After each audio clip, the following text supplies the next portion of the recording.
Krishna, Krishna, Krishna, Krishna, Krishna, Krishna, Krishna, Hey, Krishna, Krishna, Krishna, Krishna, Krishna, Krishna, Krishna, Hey, Krishna, Krishna, Krishna, Krishna, Krishna, Krishna, Rakshamam, Krishna, Krishna, Krishna, Krishna, Krishna, Krishna, Pahimam, Rama Raghava, Rama Raghava, Rama Raghava, Rakshamam, Krishna Keshava, Krishna Keshava, Krishna Keshava, Pahimam.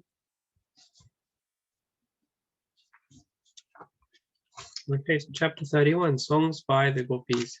So this is the famous Gopi Geet we're reading now. And Jay Prakash Prabhu can start us off. We're kind of halfway through the song now, aren't we? So in the previous week, we read how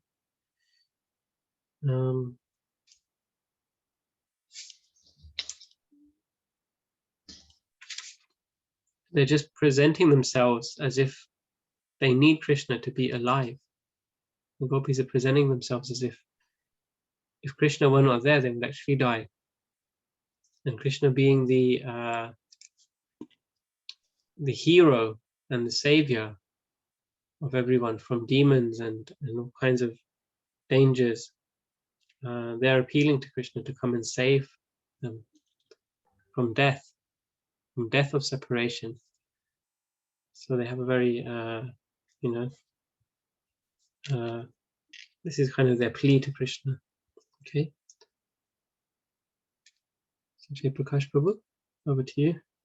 And if anyone else would like to read, we'd appreciate you can put a number for the reading order in the chat box. And some more readers as well. Dear Krishna,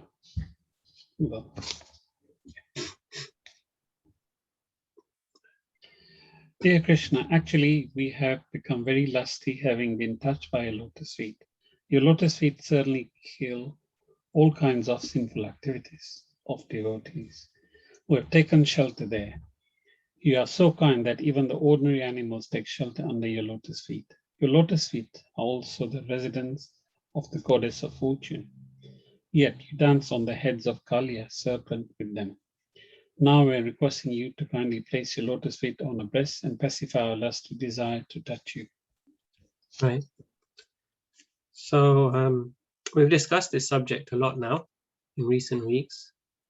So it's my turn to ask you now how you've understood the lust of the gopis. So how is the lust of the gopis different from lust within the material world? What's your understanding of this? It's innocent. It's not meant in the same way. Innocent, yeah. And it's more about them like missing him as well, isn't it? Yes. It's focused on Krishna, isn't it? It's not about themselves so much. It's more about the desire for Krishna. Anything else? There's more love attached to it rather than like material lust, as we call it. Yeah. They don't look at the same. It's not looked at like an object. You know, it's more loving sort of nature of their sort of lustiness, if you want to call it that. Yeah, that's another good point. Yeah. So their love is actually pure. Their lust is actually pure love, because they want to offer some service to Krishna. They want to serve Krishna rather than enjoy Krishna's beauty. They want to be beautiful for Krishna because it's in connection with Krishna. Therefore, it's love. It's pure. Yeah. Anything else?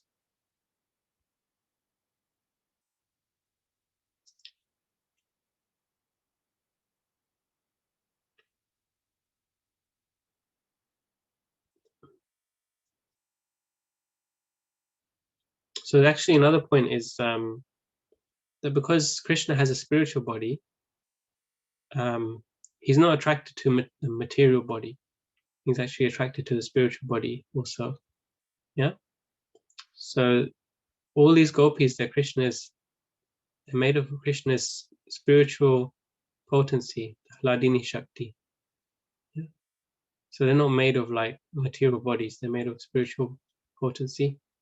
And so that's pleasing to Krishna. That's an energy which pleases Krishna. The material energy doesn't please Krishna, the spiritual energy pleases Krishna. Yeah. So they're very fortunate because they have spiritual bodies and they can serve Krishna in a specific way. Another point would be that if Krishna is coming to perform human pastimes, then how would it be complete? How would Krishna's pastime be complete if he doesn't experience this kind of love, isn't it? If God is supposed to be complete in every way, then why should we limit him? Why should we say, no, Krishna can't have loving pastimes or romantic pastimes? Then it's not complete. So Krishna shows that he can have this as well. Anything else? Just a couple of points I thought of. Okay, we'll continue reading.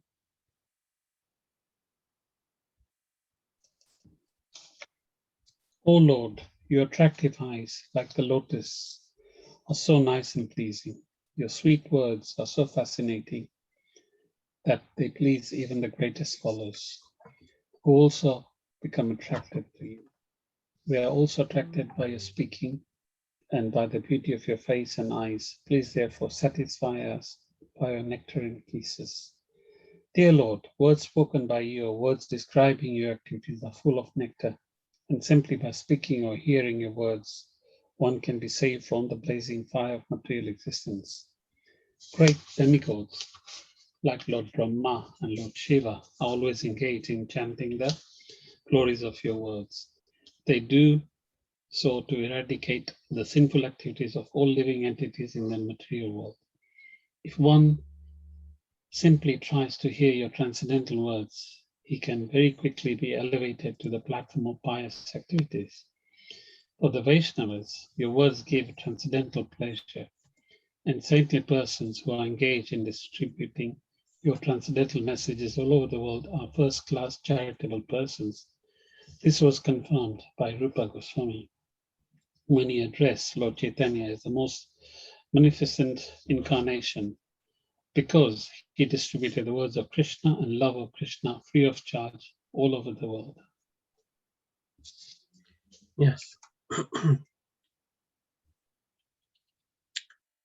When I was reading this with you, it reminded me of that song by George Harrison, My Sweet Lord.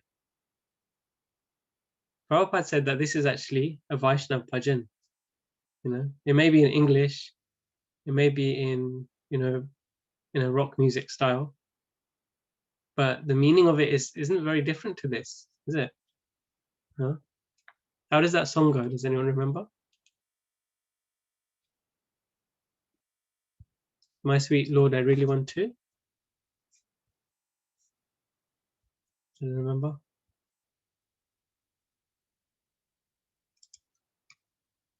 Let's see if Google can give us some answers.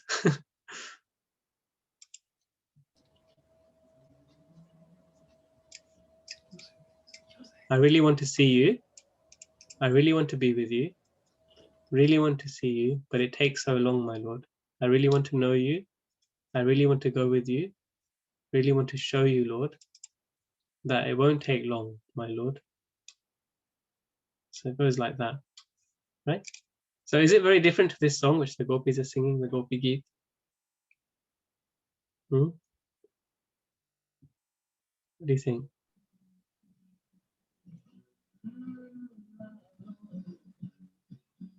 Not sure? You can be honest, you can tell me, you can say yes or no, whatever you feel.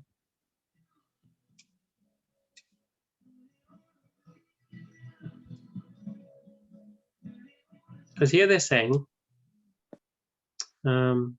so we are also attracted by your speaking and by your beauty, by the beauty of your face and eyes. Yeah. So they're saying that they're also talking about how they miss Krishna. Yeah.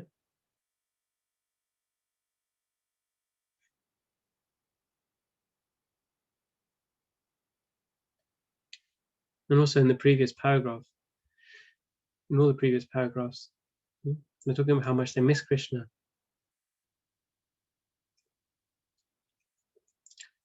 So you see, the mood is quite similar of the song of the gopis. It puts a different spin on this song altogether, doesn't it?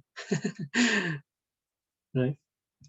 But Srila Prabhupada, he really liked this song by George Harrison.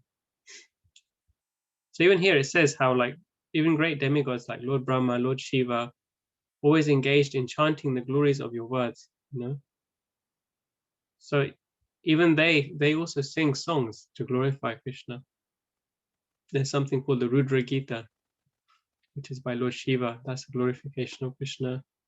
Brahma, he has the Brahma Samhita, which is a glorification of Krishna. Yeah. So many different songs which glorify Krishna. So this is the Gopi Gita.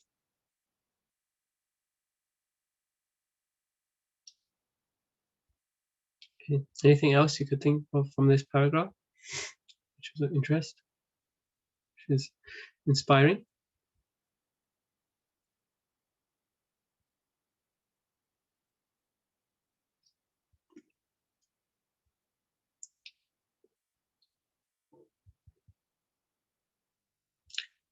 Here it says also that, dear Lord, words spoken by you or words describing your activities are full of nectar, and simply by speaking or hearing your words one can be saved from the blazing fire of material existence.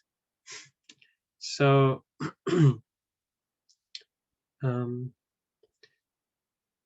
so we should understand that if what Krishna says is purifying, if what he says is so beneficial for us, then what to speak of his activities?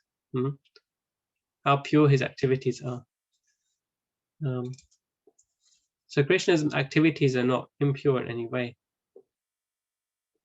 If even just remembering Krishna purifies oneself, then what to speak of the devotees who are associating with Krishna personally? How pure they must be to be close to Krishna.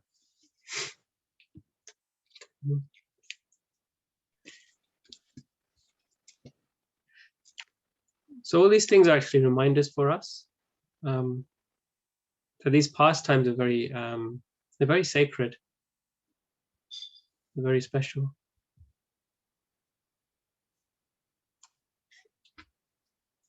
Well, they're very confidential, let's say, isn't it? Very confidential pastimes. And in the material world, when they're two people, they're courting, you know, or they're dating. Probably it's different now, of course. But you know, generally in the olden days, it would be like, it wouldn't be like an out. It wouldn't be an out and out thing to tell people, you know, that this couple is together, you know. And so here, of course, Krishna is doing just this. He's courting with these gopis, yeah. But Krishna, even his confidential pastimes, they're told by confidential devotees, like Sukadeva Goswami here, like Srila Prabhupada. He's revealing this to us here.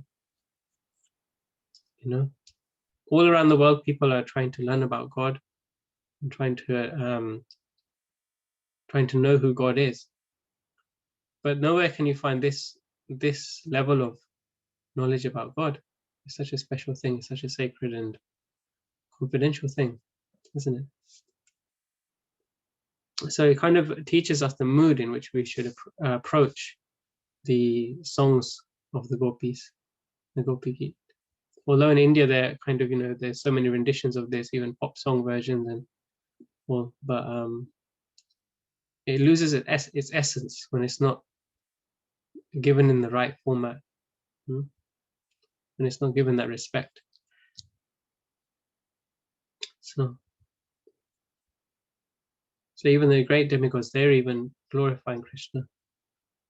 But the gopis are closer to Krishna than even the great demigods. So where does that place the Gopi Gita amongst all of the different glorifications of Krishna?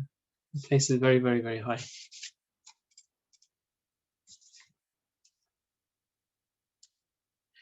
Would you like to continue, Prabhu?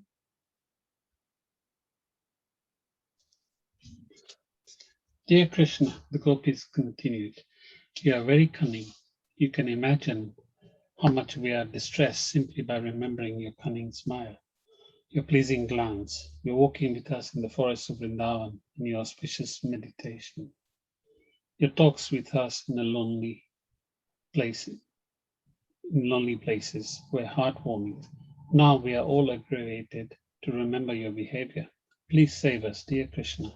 Certainly, you know how much we are saddened when you go out of Vrindavan village to tend the cows in the forest, how we are afflicted simply to think that your soft lotus feet are being pricked by the dry grass and the tiny stones in the forest. We are so attached to you that we always think simply of your lotus feet.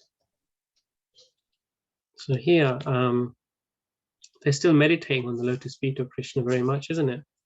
Yeah, they're meditating on the activities they have had with him, his smile, his glance. Yeah.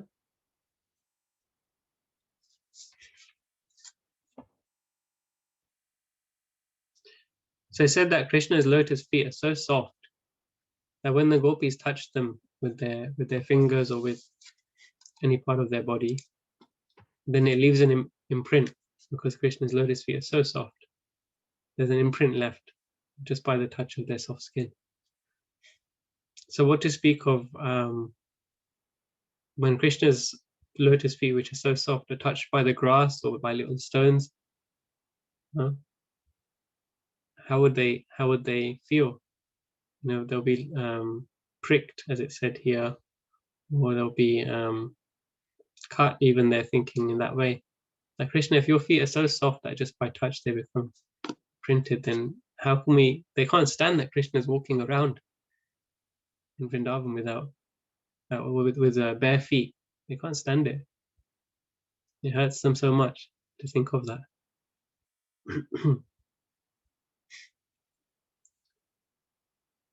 So Krishna reciprocates according to the devotee that he's with, you know, because the gopis, they were so soft-hearted, and Krishna's lotus feet were very soft. But these are the same lotus feet which danced on the heads of who?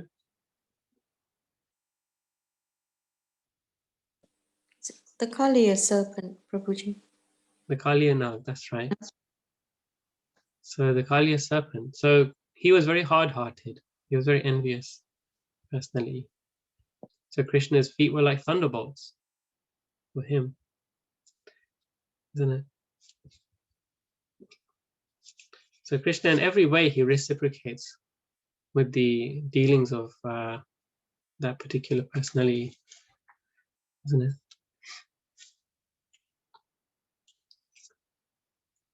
So the problem that the gopis had, they could not even forget Krishna for a moment. You know, the problem we have is we find it very difficult to remember Krishna, right? When we're chanting, it's very easy to remember so many other things we have to do, except Krishna. But the gopis, they couldn't even forget Krishna for a moment. This was their problem. This was their pain. This was actually their highest happiness as well. That pain actually gave them such a high happiness.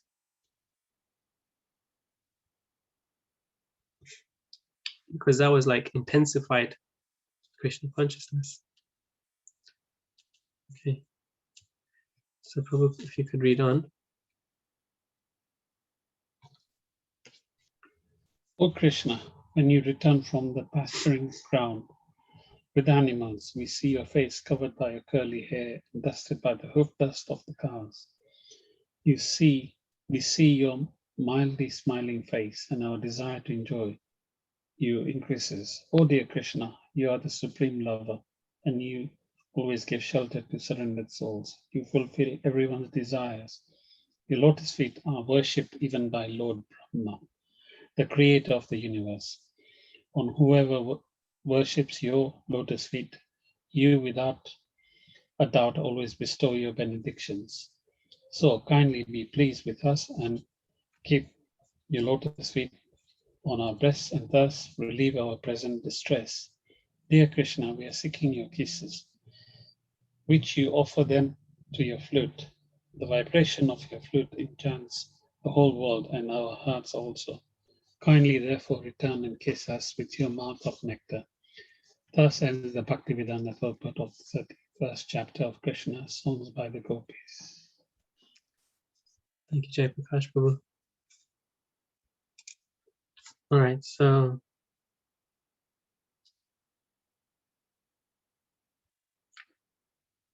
they're remembering like how they would see Krishna every day coming back from the pastures. This was like the only time that they would see Krishna in the day.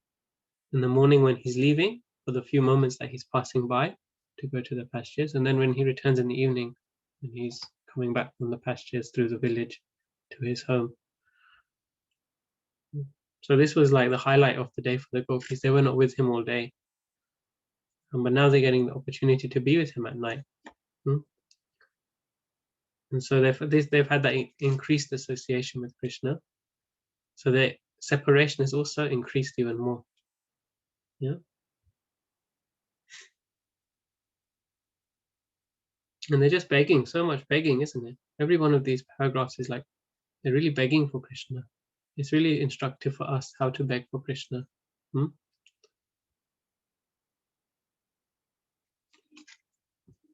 Prabhupada writes in the introduction to Krishna Book about this, about the Krishna's pastimes with the gopis. In my book, it's on page 7 of the introduction.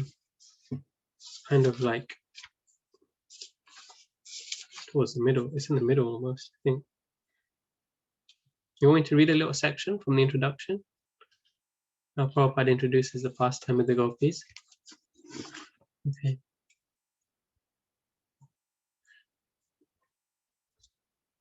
So this Krishna Katha will be very much appealing to the most materialistic persons, because Krishna's pastimes with the gopis, cowherd girls, are exactly like the loving affairs between young girls and boys within the material world. Actually, the sex feeling found in human society is not unnatural, because the same sex feeling is there in the original personality of Godhead. The pleasure potency is called Srimati Radharani.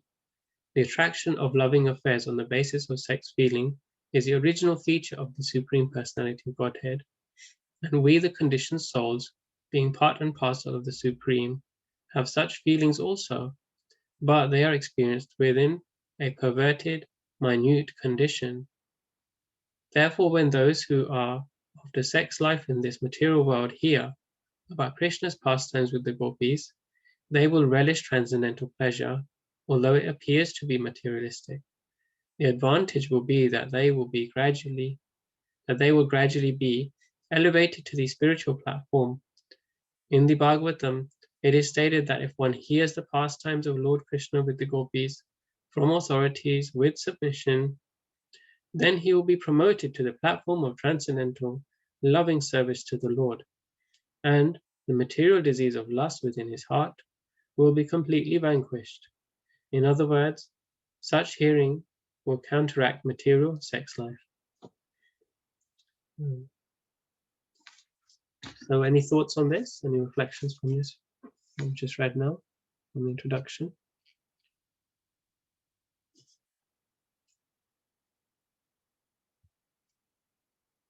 What was it about? What's the benefit of hearing the pastimes of Krishna with the gopis?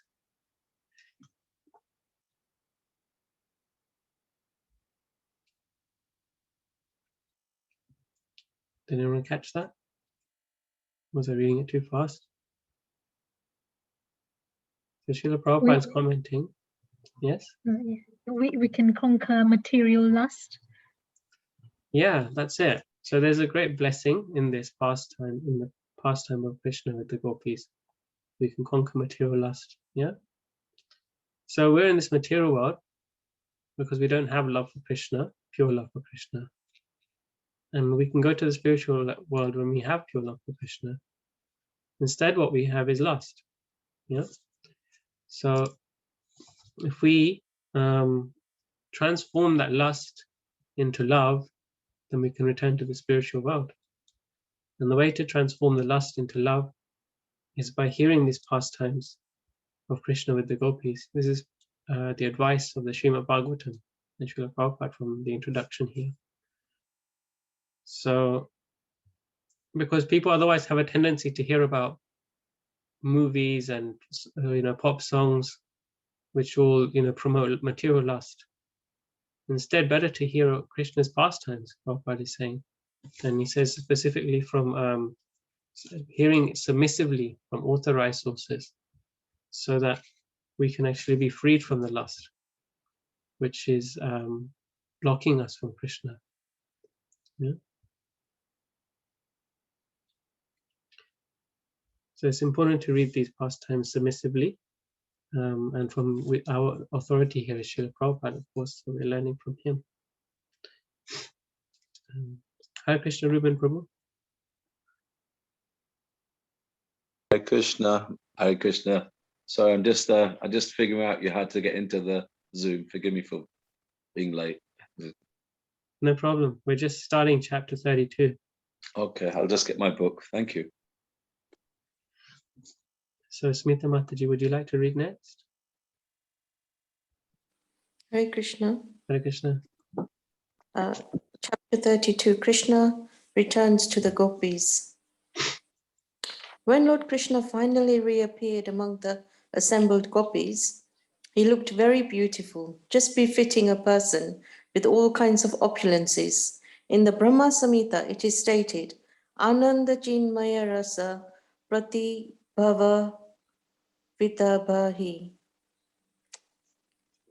Krishna alone is not particularly beautiful, but when his energy, especially his pleasure energy, represented by Radharani, expands, he looks very magnificent.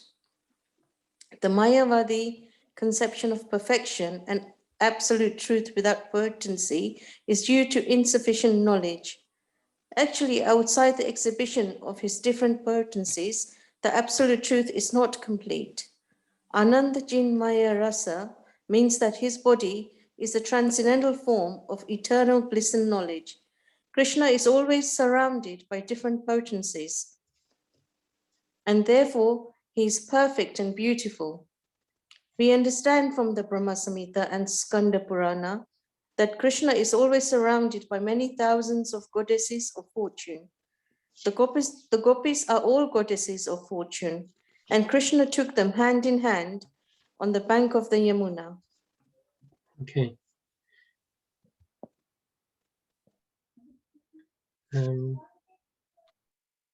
Okay.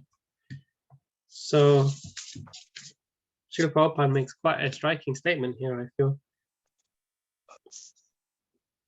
What are your reflections on this paragraph? Satya, I'm just trying to get up to speed. Where are you in chapter 32? Just the first paragraph, we just started. Okay, chapters just this, thus hearing, description of the rasa dance, is that correct? Chapter 32, Krishna book, is Krishna returns to the gopis. Oh, I've got a different chapter 32. I've got description of the rasa dance in my one. Okay. So we're a couple of chapters ahead of that one. Oh no, you're ahead of us. We have, if you go back a few chapters. Okay, the next one is Song of the Gopis in my book 31. So it's just after that. Krishna hiding from the gopis. Here is chapter 32. Krishna returns. What's it saying? Krishna returns on your one? I can't see the. Krishna returns to the gopis. I'll just have a look at. Let's just look at my index of my. Yeah. Old book. 32. Sorry for the interruption. No problem. Krishna. I think you'll carry on. I'll find it. Yes. Right. Krishna. So anyone have any reflections on this paragraph?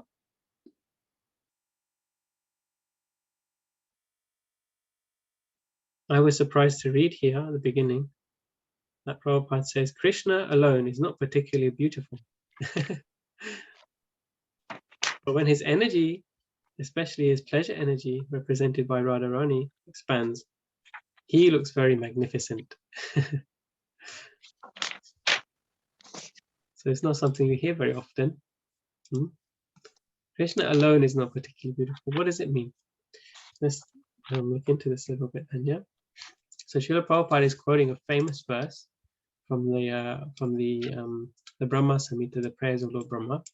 Ananda Chinmaya Rasa Pratabhavitas Tahirya Eva Nijarupaya Rupataya Kalabi Golokeva Nivasatya Kilatma Bhuto Govindamadi Purusham Tam Maham Bhajami.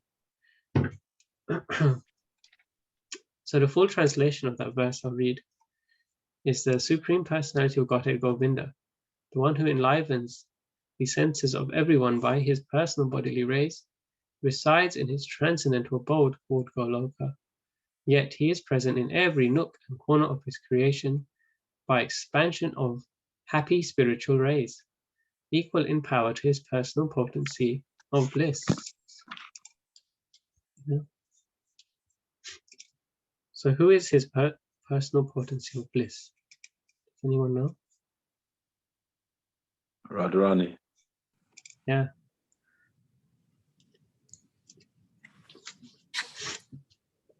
So we always see Krishna with his devotees. This is something we can know, that we always see Krishna with his devotees. At least in the bona fide paintings, the paintings that Srila Prabhupada had asked his devotees to paint, he'd always ask that Krishna is not being painted alone, because actually Krishna is never alone. Either he's with Srimati Radharani and the gopis, or he's with the gopas, or he's with his parents, or with other residents of Vrindavan, or he's with the animals, yeah, or he's with sages, or he's with anyone else. Krishna can be with others.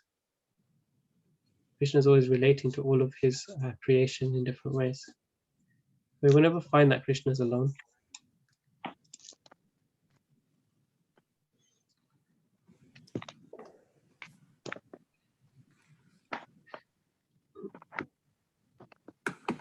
So I was seeing this class by Srila Prabhupada just recently, and Prabhupada was making an interesting point in that class, which I think relates to this nicely. And Prabhupada was explaining how Krishna is the Supreme Lord, and he expands, his Brahma Jyoti expands from him. Yeah. So the Mayavadis, they're more interested in the Brahma Jyoti. Huh? And within the Brahma Jyoti, he expands into every atom as a Paramatma. Huh? Krishna is expanded everywhere as a Brahma Jyoti, and then within the Brahma Jyoti, he expands in every atom. But all of that effulgence and all of that expansion, it comes from him personally. And the Mayavadis, they're more interested in that, the expansion of Krishna rather than Krishna himself. And Prabhupada gives the example of it's like the sun and the sunlight. The sunlight which we all get, even at 9 o'clock at night here, that doesn't exist without the sun. We appreciate the sunlight so much, but we don't appreciate the sun. But of course, without the sun, there's no sunlight. So actually, all this bliss, any bliss in the universe, any happiness which is experienced, it's just simply like an expansion or reflection of Krishna's Brahma Jyoti. But Krishna himself, he is the concentrated bliss. He himself, as Prabhupada said in his lecture, that Krishna is a concentrated bliss. So this is what we're dealing with here. We're dealing with Krishna, the absolute truth, or the concentrated bliss. And because Radharani is there, then Krishna can also feel bliss. Yeah.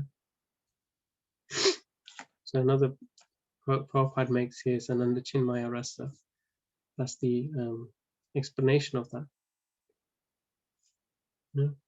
But not just Krishna doesn't have to just enjoy from one gopi, but so many thousands of gopis, which is what we'll read next.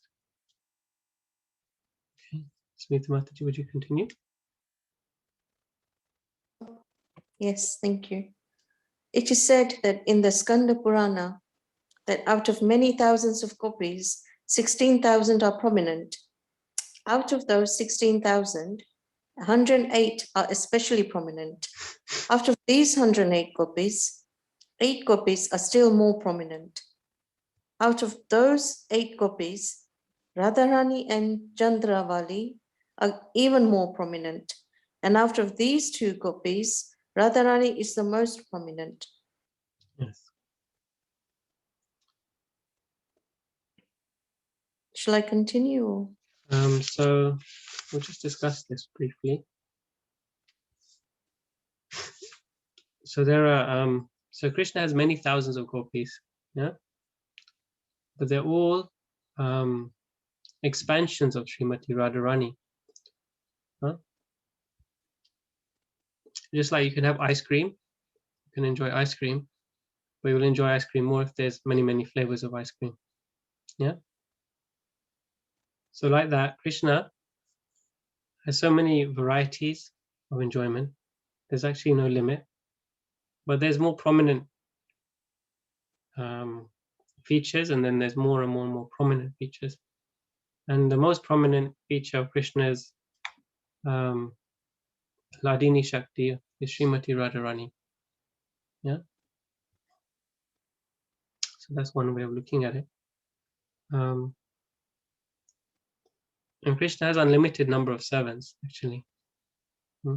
They're all interested in serving Krishna purely. None so as much as Srimati Radharani. She is the most prominent. Now another gopi is also mentioned here, who is Chandravali. Yeah. Has anybody heard of Chandravali gopi before? No, probably not. Okay, so not mentioned so much. He said that there's 2 main groups of gopis as well. There's what's known as the left-wing group of gopis and the right-wing group of gopis. Yeah. And so Krishna has different experiences with left-wing and right-wing gopis. They have 2 different kinds of temperament. Because Krishna is the supreme enjoyer, we have to remember that God cannot be complete if he's not the enjoyer. And Krishna's enjoyment is complete in every way. So the left-wing gopis, their temperament is of it's how do you explain it?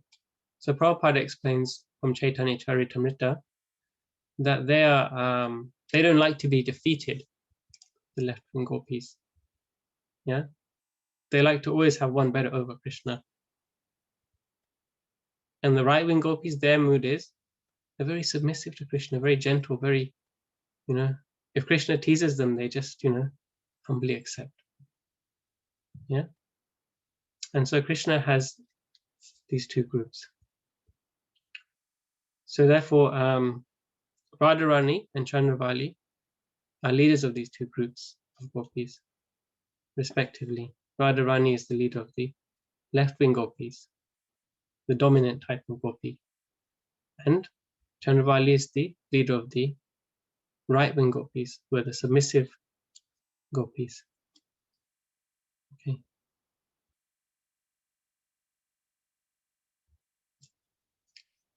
Sachinandan Prabhu, Hare Krishna. it'd probably be important to say that Krishna also is relishing more the left-wing mood of those 2 moods. Even though he relishes both moods, Yeah. he's getting more pleasure from that left-wing mood. Yeah. And Radharani is completely submissive to Krishna, but by showing that left-wing mood, he relishes more. Yes.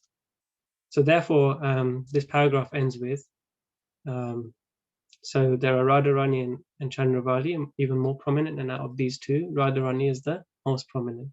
So therefore, Krishna has more pleasure being controlled rather than being controlling. And this is actually a very sweet thing about Krishna. This is actually a very sweet feature about Krishna, the Supreme Lord, that even though he is a Supreme Lord, he doesn't like the position of being the Lord so much as he likes to be the servant of his devotees.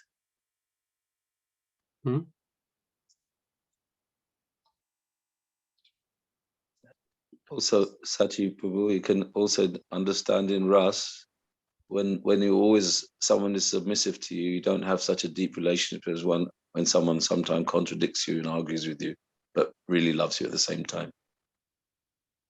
Yeah, yeah. So when someone wants something better for you, they can even take a dominant role and try and do something for you, even if it's against your desire, because it's better for you. And so this is the mood of Srimati Radharani.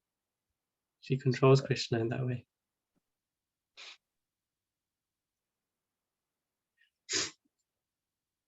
So this is something that Chandravali would not be able to do. This is what makes Srimati Radharani the superior gopi. And like you rightly said, Ruben Prabhu, that Radharani can be submissive, but she can also be dominant. Whereas Chandravali's expression of her devotion, although it's so exalted, she doesn't have that dominant mood. That's an interesting thing we can also see in this world, that in relationships, in the perverted reflection, you get these rases, but the underlying current is for our sense gratification, but there's a left-wing mood in people and a right-wing mood in people. But rather than it being for the pleasure, completely for the pleasure of the Lord, it's for our sense gratification. But we can get a feeling of those moods in their perverted form through that. Yeah, it's a really important point. Yeah. So when Ruben Prabhu says that in the material world, these moods are there as well. Yeah, the dominant and the submissive mood of a lover. Then the underlying principle is that it has a sense of selfishness. If someone's very dominant over you and they want to control you in so many ways, they can do that by being dominant. But they can also do it by being submissive, because they want something what they want, so they submit to you. But then they'll also want something for themselves at the same time. By their submission, they want to conquer you. So, whereas in this case, of course, the opposite is true. In the spiritual world, both the dominant and the submissive mood are simply for Krishna's pleasure. They're completely selfless forms of love. So that may be very difficult to understand, because it's something we cannot experience in this world. I was thinking, Sachipu, that whenever we try and perform an act of selflessness with that mood, we can feel that our heart is very much satisfied, because it's in line with our internal nature, our real nature. So whenever we make steps in that direction, and by hearing the pastimes of the gopis like this, we can learn to imbibe that mood. And just by hearing it, it gives pleasure to our heart, because it's actually what the nature of the soul, to actually act as a servant of the Lord, as opposed to trying to enjoy separately. It's the medicine to cure the disease of lust in our heart. Wow, yeah. That's a really key point. So we were just reading that introduction just before you joined. So this is like actually what Prabhupada's alluding to. By reading these pastimes, it's like medicine for us. Unfortunately, it's such a sweet medicine, isn't it? It's so sweet, the dealings of Krishna and the gopis. Krishna consciousness doesn't have to be so austere and bitter, but actually it's very sweet if we take the medicine properly.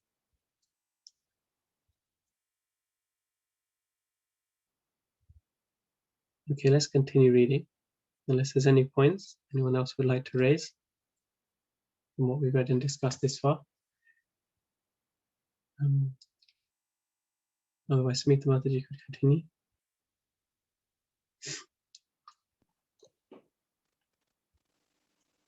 When Krishna entered the forest on the bank of the river Yamuna, the moonlight dissipated the surrounding darkness. Due to the season, flowers like the Kunda and Kadamba were blooming, and a gentle breeze was carrying their aroma. Due to the aroma, the bees were also flying in the breeze, thinking that the aroma was honey. The gopis made a seat for Krishna by leveling the soft sand and placing cloths over it. Okay, so we're just coming up to time now. So we'll wrap up after this one. So in other places, Prabhupada makes this comment that although the gopis, they're dealing with the Supreme Lord, the Supreme Personality of Godhead, who is in the heart of everyone.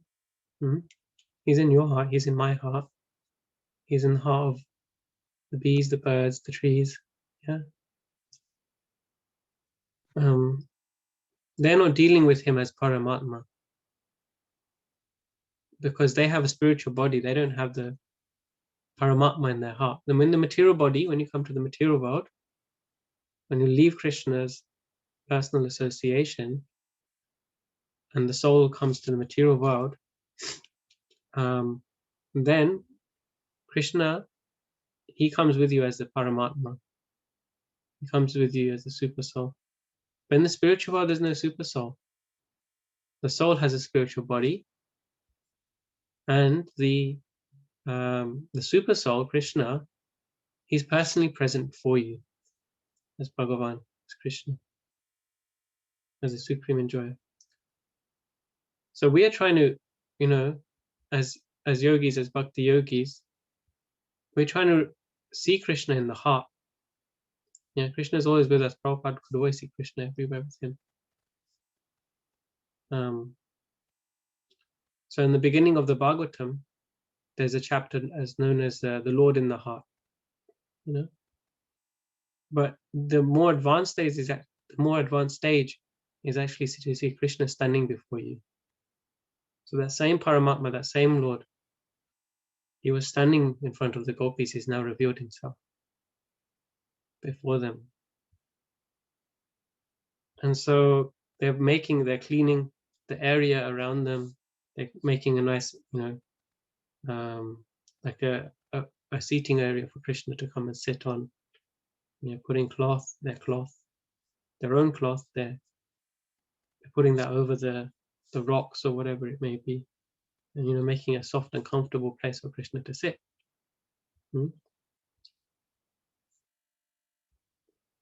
So they can only serve Krishna in this way because they have this spiritual body, and Krishna can personally be present in front of them.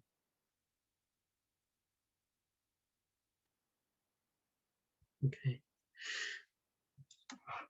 So any comments or questions or reflections on this?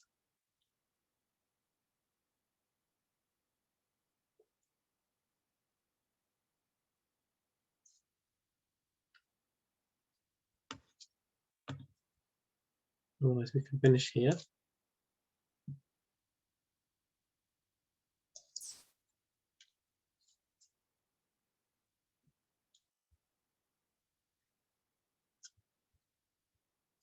Okay, we can finish a little bit early. That's no problem. Srila Prabhupada ki Hey, Jai. jai. See you all next week. Hare Have a Krishna. lovely